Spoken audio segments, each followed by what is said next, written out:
Hello again. It's time for another video chat.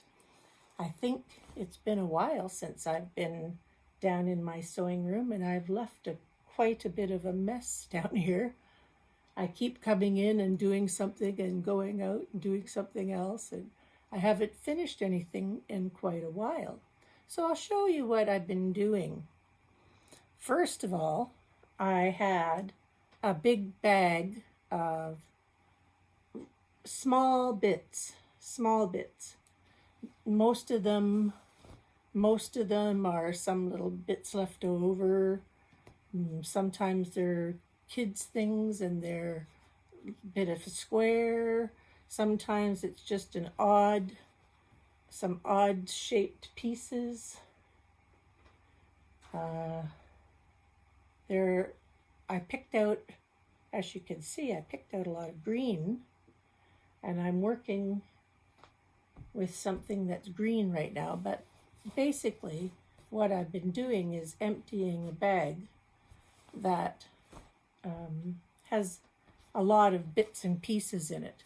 And if you have a look, on my floor is the leftover bit of a bunch of pieces that were in a bag, and there's all sorts of bits and pieces there. All sorts of bits and pieces. They're small little bits. There's some strips. There are some bigger pieces. But this is the week that pile is going to be cut up, used in some way, and made into something that can be more useful to my style of wanting to sew something. So when I am looking at things like that, first of all, I usually just pick out similar colors, and this time I'm working with green. So I picked out all of the things that had green in them, that were green. As you can see, what's left are blues, maybe a bit of pinks and some yellows and browns. But, oh, I see a piece of green in there just looking at it on the video. Huh.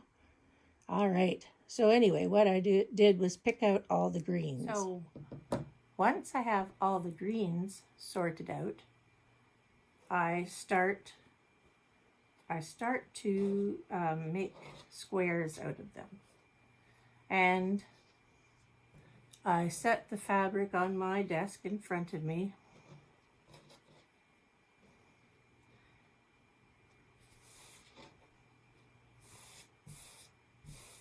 And I start with my 6.5 inch ruler. And if I can get a 6.5 inch square, that's what I would start with. 6.5 inch square. And I just cut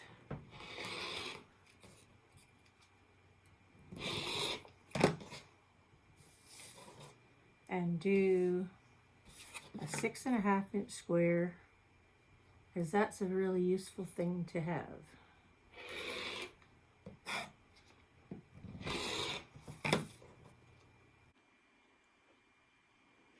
So there on my desk I have 6.5 and 6 inch squares, 5.5 and 5 inch squares, 4.5 and 4 inch squares, 3.5 3 inch squares, and 2.5 inch squares. And that's the process I go through all the time. And the pieces that are left on my desk right now, I have some things that are strips, pieces that are, a little bit bigger, and I have these little bits that are going to go into the garbage. So this piece, which is a strip, is going to go into one category.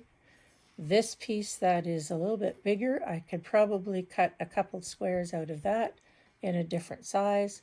And that part is going to go into, it's not garbage, it's going to go into recycling. Our town has fabric recycling, anything textile recycling, and we put things that have textile into a clear plastic bag and it will be collected with the recycling.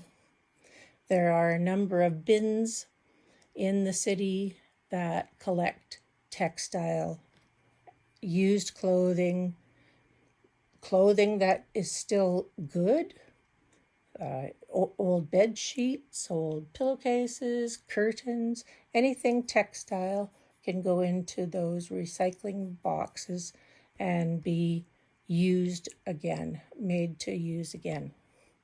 So, first job, anything that is going to be cut into a square gets cut into a square. Second thing, what I'm doing with some of the strips. All right, here's what I do. Quite often, I will make squares of strips. Things like these strips here. I can sew those together in sections. They're random sizes of strips. They all have some green in them. And I make 6.5-inch squares. You see here on my desk the random pieces of strips that I've got. Some of them are partially sewn together already, all green. And I just keep sewing them together, 6.5-inch squares. 6.5-inch squares, all made out of those random strips. Any little bits that I cut off the ends go into my recycling bin. So what can I do with these 6.5-inch random strips? Well, what I'm doing this time is I'm making a quilt, and all I'm doing is taking a square, putting it on one corner, drawing a diagonal line across that, and sewing on that diagonal line, then trimming, pressing one corner, just like that. Easy peasy. And when I put them together, they're going to make a lovely quilt over there. So that's an easy thing to do with a bunch of strips. It takes a bit of time. It's not a earth-shattering. It's a nice summer project. I can take a table outside to the patio and trim while I'm outside listening to the birds. I like doing that too. But life is not just making things like this. So what am I doing with some of the other things? Well, sometimes when I have strips that are a little bit wider, or I have more than just one strip that I can make, and I start collecting 2-inch short strips. They're not all that big. Oops, they're not all that long. And I can take shorter strips. And what I'm doing with some of the squares, some of those squares, picking a light and a dark and making, first of all, I take 2 squares, one light and one dark, sew the diagonals, cut them in half, and then I have 2 half square triangles, a dark side and a light side. And then I take some of those 2-inch strips and sew on the dark side. leaving the light side unstitched. So when it's time to sew them together, I sew them on a diagonal like that. The light pieces are going to form an interesting zigzaggy row down the whole length of the quilt. It uses up a lot of those smaller pieces, and it doesn't make a difference if this bar is different than that one. It's just that those are going to be darker, and this center line of triangle is going to be lighter. So anybody that has a whole bunch of 2.5-inch strips, this is a really good way to use them up. If I had 2.5-inch strips, I would start with 4.5-inch squares to make these two sections here. And then when they're made into 3.5 or 4, then the 2.5-inch strips can go on the side quite nicely. What I used here were 4.5-inch squares and 2-inch along here. So it works out nicely, and that makes a 5-inch finished. Now, one other thing that I do with a lot of these random squares, I remember I was showing you this quilt that I was making from the strips left over from various projects. So that's ready to get a backing. And what I found to put a backing on it was this piece of fabric that is in a block motif, but it's not big enough to make the backing for the whole project. So I have to piece my backing.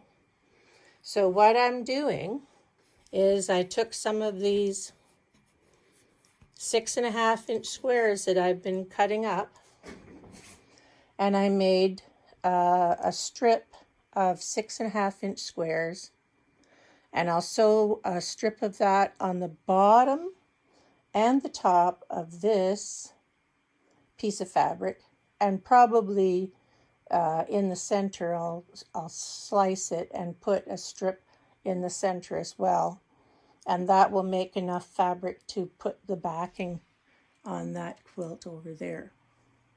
So that's what I'm going to be doing tonight, is making this backing for that quilt, in the midst of all this other chaos I have here.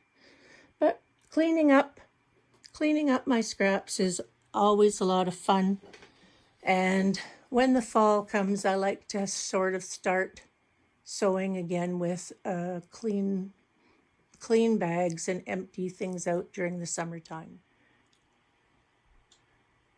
So a short half hour later, I cut that piece of fabric that had the pattern in half, sewed a row of squares in between, and a double row on the bottom, and a double row on the top. And that will be a lovely backing for the quilt that was on the wall. Now I can take that one off the wall and continue making squares for that one. So that's my task for the next couple of weeks. I'll catch up with you later. Bye.